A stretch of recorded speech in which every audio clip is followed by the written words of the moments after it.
have a question for you, Jordan.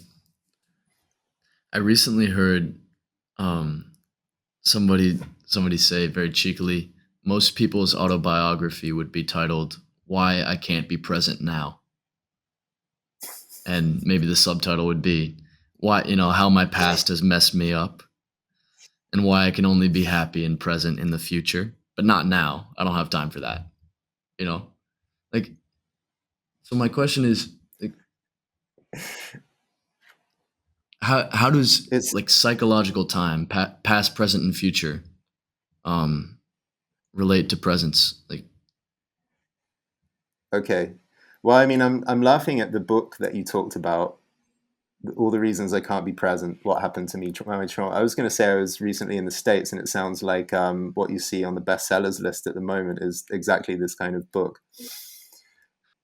But yes, the psychological time, I mean, presence is wonderful when you're really there. The past and the future are not, and you're swimming in this eternal bubble of a moment, and that unfolds from moment to moment.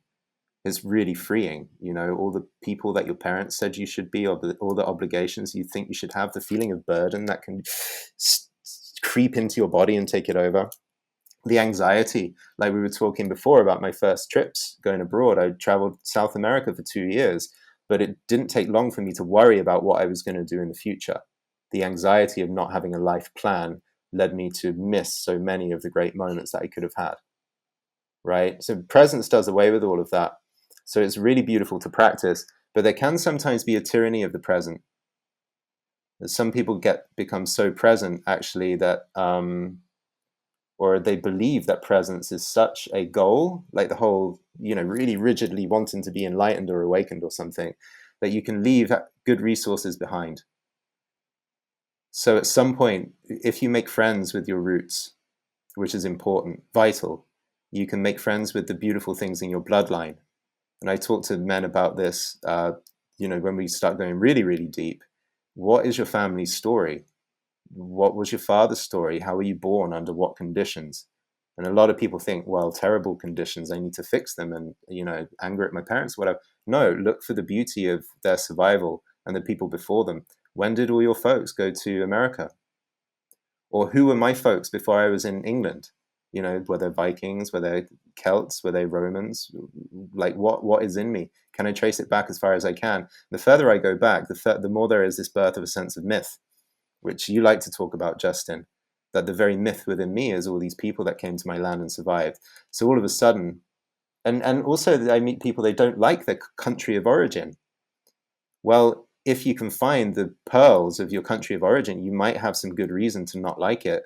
But if you can pick out some of the cultural icons, the famous warriors, the poets, the mystics of your culture, you can create for yourself a bloodline of champions and feel that somehow within you. I can create within myself a sense of myth and family tree. And that comes from actually considering the past. So I know that there's a lot of Eckhart Tolle, Power of Now guys, only exist the now. But I also like the lineage of my people and the great things that have been created in the past. They add up to make me me. And I think there's more power in knowing my genesis and my timeline and my sense of ancient soul than there is just being enlightened non-duality guy with no past, no future. And it's similar for the future as well. So you can imagine a line coming out through the center of your back, going back to, I don't know, Neanderthal times, and all through your cultural heritage, all through your family's story, all through, how you were born and rose up against the odds to become a man standing on the tip of freedom now. But you can also imagine that same line coming out of your chest and going into the future. Where are you going? What do you want to leave for the next generation? What's so vital for you to pass on? What do you love in this life that you want to propagate? Who are your people? Who do you love? Who do you want to spend your days with? So if it's gone very deep, but if you're stocked up on that deep past and that deep future, and you're stood and you're feeling a little butterflies in your stomach, and you're talking to some young girl, let's say, who doesn't know that much about the world, you are filled with infinite value. So if you are, let's say, a younger man and you have questions, what is my worth? What is my value? I feel valueless. I feel unworthy, as people say, right? Well, you can do some work on your deep past, your deep future, understand where you come from and what you love, and it gives you a sense of import in the world. I mean, I think this is mature confidence, knowing these things and having the feeling of these things stacked up in your body as you stand up and talk.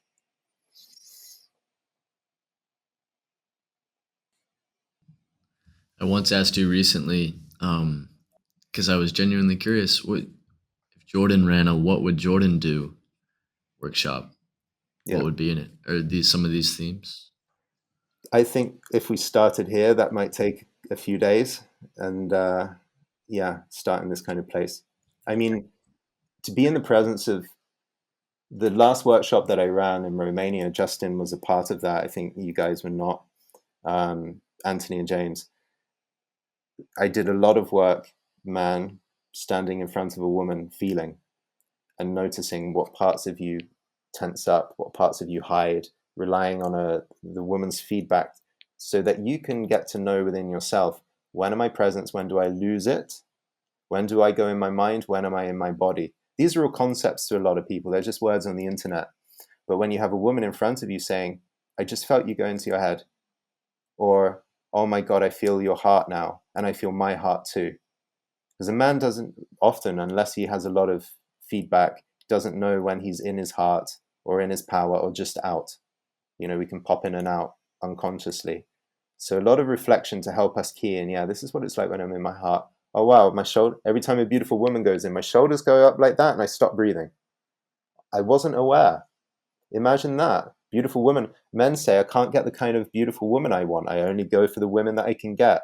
So why don't you go for the beautiful woman? Well, usually men stop breathing, shoulders hunch up, body goes into all these patterns.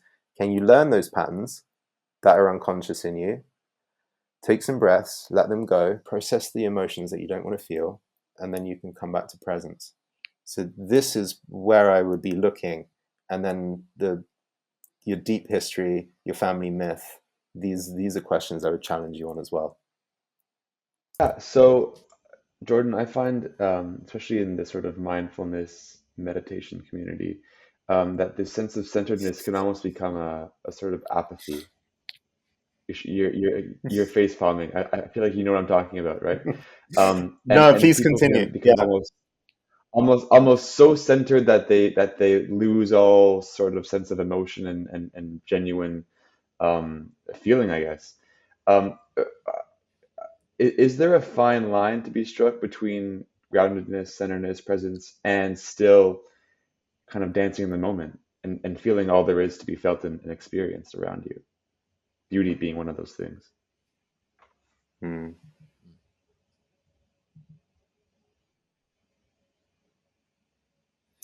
So you're saying apathy.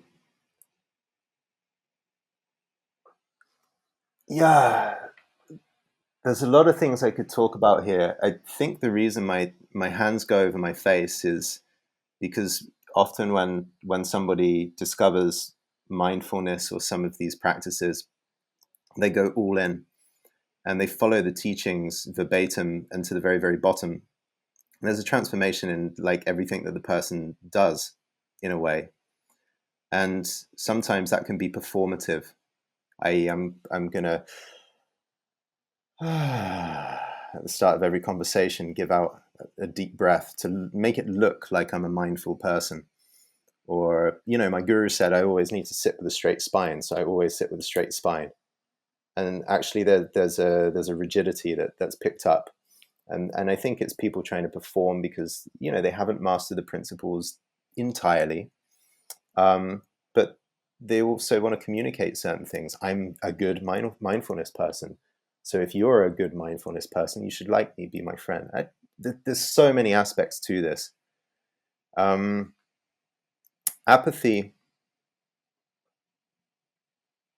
I mean, there can be a lot of deadness in spiritual practice for sure.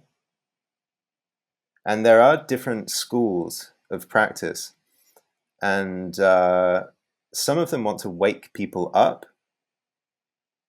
right? Wake up from the illusion of your false self and become present. Well, that can be liberating for the mind because you avoid a lot of mind suffering. But I've known a lot of people that have done waking up practices, and they have this curious effect where they're not in their mind, but they're not in their body either. They're kind of somewhere else, maybe even hollowed out. And some people have said the word bypassing, spiritual bypassing. You're feeling all kinds of emotions. A lot of stuff is wrong with your life. So what you might do is become excessively mindful, meditate on your own breath. You won't feel that suffering anymore. So you don't work to become more intimate or conscious of your pain or your destructive relationship pattern or your, stinking big overdraft and the looming bankruptcy that comes with it. But you're going to meditate as a way to find freedom of all those things. So there is a peril of waking up that to try and wake up from pain, you wake up from responsibility and you wake up from wholeness of being an embodied self. And there are other schools of spirituality which are much more rare. And one of them is called waking down, which is a nice contrast. And the idea there is to go into the body as a spiritual practice. So that starts to mean, okay, why do you feel a bit apathetic? Where is apathy in your body? What is going on in your life that has caused that? And when you go downwards and investigate the apathy, you scratch the surface of that and there might actually be some irritation. And you go underneath that and there can be a big stinking cellar of resentment. And you go underneath that and there is, all the fear and the betrayal that you've suffered and longing and self-judgment of being lonely. So you actually, through your practice, become more aware of these things.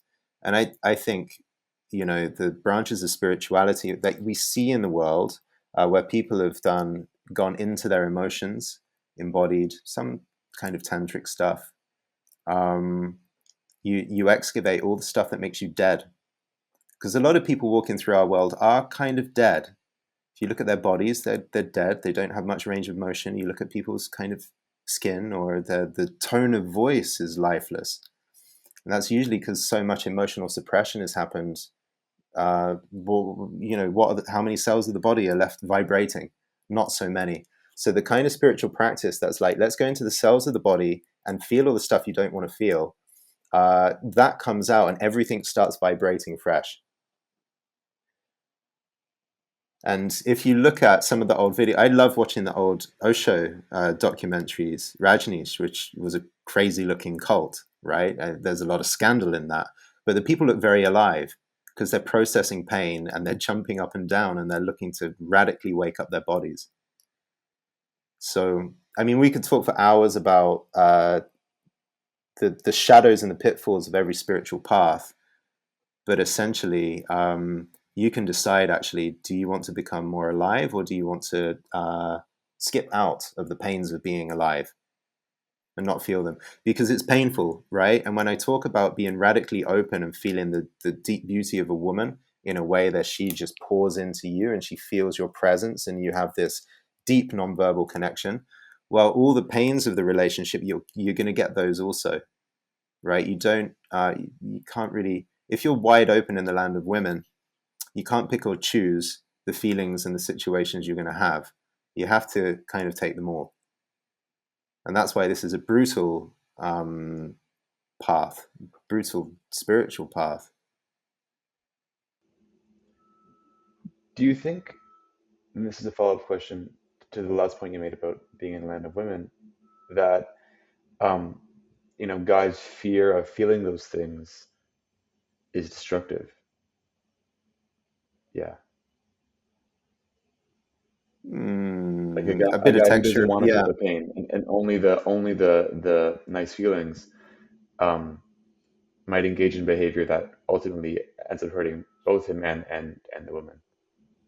Yeah, that's never going to happen. If you just want to have a really strong and meaningful dating life, and you only want to have good feelings, and you want to avoid all painful feelings, you're living in a cloud, and it's normal that, say, if this is you or you're watching this and it's you, it's normal that you've come to feel that way, because we are, in a deep way, wired to like pleasure and dislike pain. So it's normal that we put up defenses and we try and control things in our relationship to keep the pain down and make the pleasure high. But this all too often results in casual dating. Like, I'm going to date a woman and we'll make love a few times, but as soon as I feel there's a bit of attachment coming, I feel this pain on the horizon, I'm going to cut and run, either within your own city or because you travel a lot, or you shape yourself like some kind of playboy lover type who, can bring a lot of pleasure, but then you're going to be out the door. So that's fine in its own way. But at some point, if you want a relationship that's going to go longer than a couple of months, and enjoy all the meaning and the growth that comes from that, and the sense of someone who loves you for many years, wants to be in your life as a partner, as a devotee to you, and not just a fun party hang-on thing or a summer romance, then you got to open at some point. Yeah.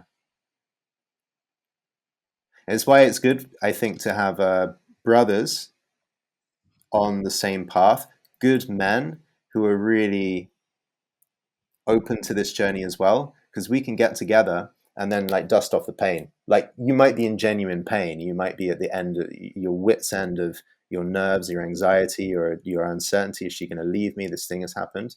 But we can talk about that and actually get back to a place of humor.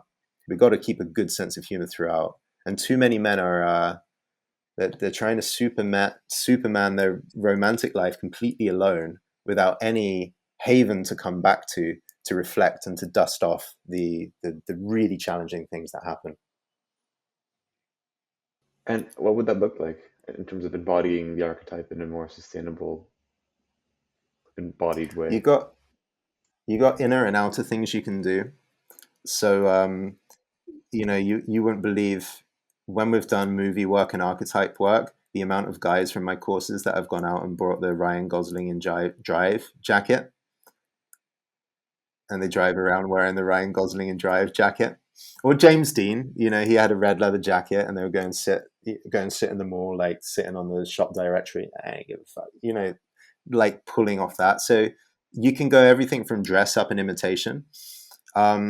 But what actors do when they're looking to get in character, and acting is not copying the personality. Acting is actually becoming the personality and making your interpretation. So you might get a track list, make a track list of songs that have to do with the energy of what you want to embody.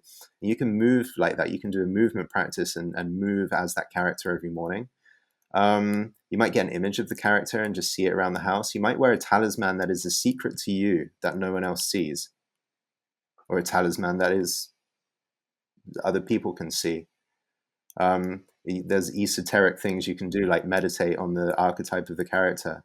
But there's a few things, but actors particularly build a relationship. And if there is a biography or other source material on the person portrayed, or if you can do a study of all the other people that have been that archetype before, you might want to be a pirate.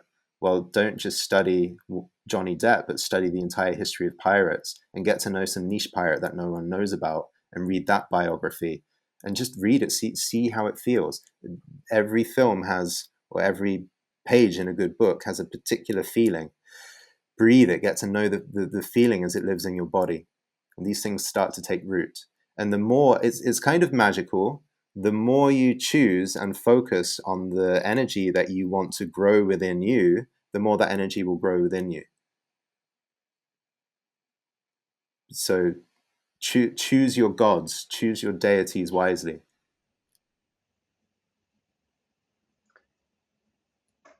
I mean, that reminds me of like just how much of television and film today, if you are what you eat, so to speak, in terms of what you consume, how much of what we consume on Netflix and in Hollywood is are archetypes that don't serve us, right? That keeps the man as the goofball, or the guy who can't do anything, or the woman as this person who has to be neurotic, and we embody these as a society, to our own detriment, Yes, perhaps, exactly. right? This is my beef with modern entertainment, and this is a space for good men's life's work, which is the images of manhood and masculinity that we're provided over the last 25 years have become sterilized, watered down, and turned into these incompetent buffoons.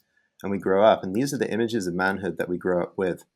And so what we need, I believe, are new images of our potential and new images of manhood. And I don't mean this in a regressive way. You know, I've got an acting friend, he loves old Marlon Brando, but usually he was a destructive character in these films, right? So you get the vitality, but you get the self-destructiveness.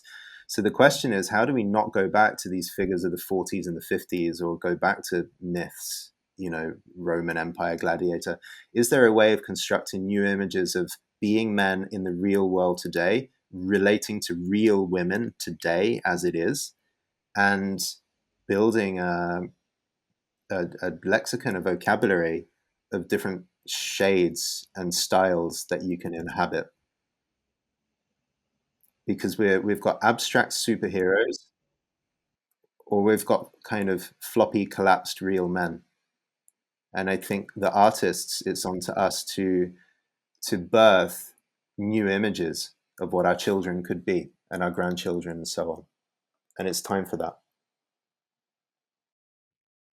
Wow. So hearing that, what are the, in your mind, the modern or the up and coming forms of media and entertainment? Because if we don't like what we see, then we'll create it the way we like it, and if it resonates, right? Is it movies? Is it TV shows? Is it social media? Is it, you know, on YouTube movies? Like, how do you see the evolution going? And there's a chord of the, which you mentioned earlier, of the universality, of the timelessness of these things that you're exploring, that Ars Amorata is exploring. And if you can capture real connection between men and women, people of all of time, of all culture, of all past, present, future, there will never not be a relationship to that, right? So that the idea, where am I going with this, is I guess I'm curious what it looks like in the form of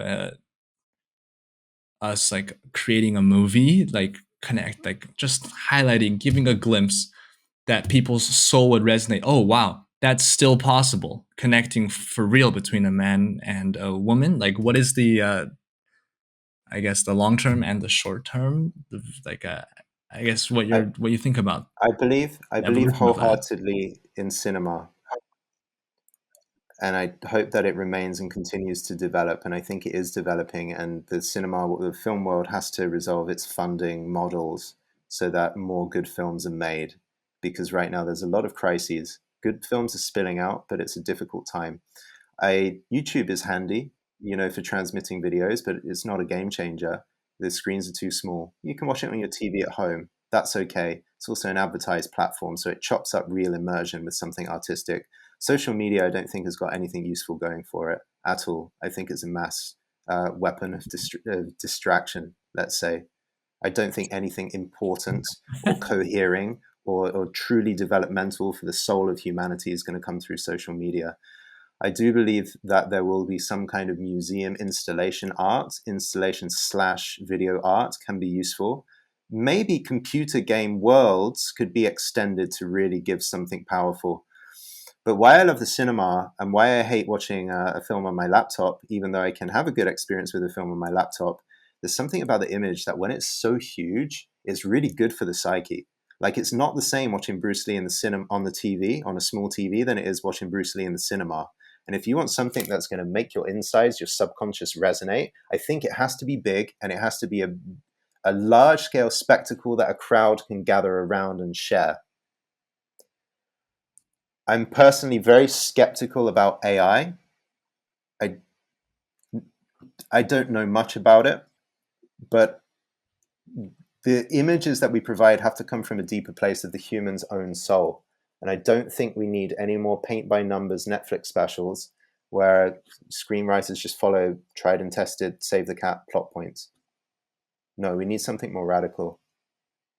If we extrapolate that, then you think media and like that really touches the soul can be education, right? Like education through at a largest level scale, right? That's how we used to do it. Yeah, education used to be the Bible or the Odyssey. People used to tell all their stories in parables, or, you know, sitting there on the rocks in ancient Greece and telling of Odysseus and his adventures. That then grew into theatre. We had theatre for hundreds of years. the deepest things of the human spirit. You asked about show, don't tell. The deepest ways to learn natures of the human soul are to have them transmitted or shown to you. That's why people love the theatre, and that's why people love cinema today. It's hard to pick up a philosophy textbook for a lot of people and digest all of that, and then play with that mentally and have that become coherent and meaningful. It's abstract, and we want things to be immediate, right? So theatre, film is a fundamental education, but I'm not entertainment, like real theatre, real film. Wow, man, that really adds another level of meaning to when you say creating the next wave of culture, maybe leading it.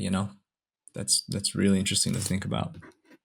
Yeah, I Go mean, ahead, I Jimmy. personally, I want to be on the front lines with people, producers, directors, screenwriters, actors, asking these questions to them. What are, it's not about, you had a job in Hollywood or your career is going somewhere and you've linked some roles together and you have all these, credits on IMDb. It's, are you participating day in and day out with getting more, embodying more truth, beauty, and goodness through your work for civilization to see and have reflected back to it as a potential. And if you're a screenwriter or a young director or an actor and you're like, yeah, I want that. I want to show true beauty. I want to show the depths of my heart, things that I don't understand, but I feel that are in there. I want new images for masculinity. I want new images for femininity. I want new images for my children. I want this very radical love story that I experienced that I don't see anyone understanding in cinema. I want to get that out and have that be seen as a gift for others. If you're asking those questions, I'm very cool to be on those front lines. So, Jordan, in this video series, we've covered a lot. We started with talking about presence and what would Jordan do. We spoke about eroticism and overwhelm. We spoke about alien encounters where beauty overwhelms to the point of being arrested by it. Let's see, we also spoke about power games and winning and losing and how we might be able to transcend that towards a more healthy expression of power in relationships. How seduction can be a dance that is played by two people in the light rather than in the shadows. And lastly, we spoke about really present men and the fear of losing our girl to them, and how maybe this fear is unfounded and Jedi tricks, all of these things. It was a fantastic series. Why is this relevant? What's coming up for you? So I think the unifying thread in all of this is that so many of us men don't have enough of a frame of reference when it comes to our lifelong relationship to women. We bundle along and hope for the best, or decide, I'll be honest and speak my truth and approach the land of women as if with a shotgun, just kind of shooting from the hip at any opportunity that we get. But actually, so much of our pain and our suffering is caused because we don't have a language really to describe what's going on, and we don't have an understanding of what's possible either. I think there's a big education. I mean, I went out and clawed together for myself a profound education in attraction, relationships, intimacy, seduction, because I wanted these things in my life and I just didn't have the view, the mindset, the understanding that it could be possible for me. And I didn't have that because it was missed. It was missed from my culture. It wasn't handed down. And I had to cobble it together. And it's been extremely rewarding to know that whatever happens with the complex and often painful and often really beautiful things with women, I have a sort of guidebook within me. right? I've got enough experience. I've got ways of seeing things. I've got conversations I can have with friends that help me figure out what's going on. And I think as a man, that's really important. If I can figure out kind of what's going on, then I can calm down. I'm out of confusion. I'm present again. I can take some kind of action. I can take the lead. So I think the frame of reference that we have about who women are, how relationship works, what's possible, that's going to define our depth of success, our depth of connection, how we come out of loneliness, how we keep a sense of humor. So this is what I want to pass on. I want to have a nuanced and deep look at some of the hidden themes, occult themes, Zhang calls it sub-communication, all the things that are always present in relationship anyway, but that are ticking along under the surface that you won't see unless you choose to see it, or you won't see unless you've had someone reveal that to you. So in the past, I've called this the mastery material. I've taught a mastery course. And what I want to do this summer, and what we are going to do, is put together an 8-week course where we go deep into this material. And so the conversation we can have abundantly. There are so many different themes and topics on the table, just like we've explored in this video series. But instead of having like a course or an encyclopedia or a textbook that's going to explain to us the world of attraction, seduction, and the subconscious, I'm going to share with you 8 movies. And the movies are going to be the textbook. And depending on how closely you watch these movies and feel them and draw from them, the more you're going to understand for the real practical exam that is your life, right? And your real life relationships. So each week during the course, I'm going to recommend you a film. And unless you're a mad cinephile, you probably don't know 7 out of the 8 films. That's my prediction, because I've plucked them out of some strange corners of cinematic history. I've collected them. This has been my personal bank of reference points over the years. So most people are not going to know these films at all. And yet these are films that I think are truly artistic, truly demonstrative of real dynamics that happen between men and women, and that illuminate some really hidden parts of the psyche. Things that we've touched on a bit at times. We're going to look really about power dynamics and the shells and the games that women play and also men play. We're going to see that in movies, and we're going to see it real time, almost to the point of stopping the tape and saying, what's going on here? Do you see that? What do you perceive? And some of the group will get it, some of the group will not, and we'll discuss and flesh out a group understanding. We're going to talk about masculine edge and the masculine sense of mischief, when that is a beautiful thing, when it goes over the edge and actually becomes dangerous. What's the fine line of aliveness? Because real aliveness, when it's really alive, is only a hair's breadth away from danger.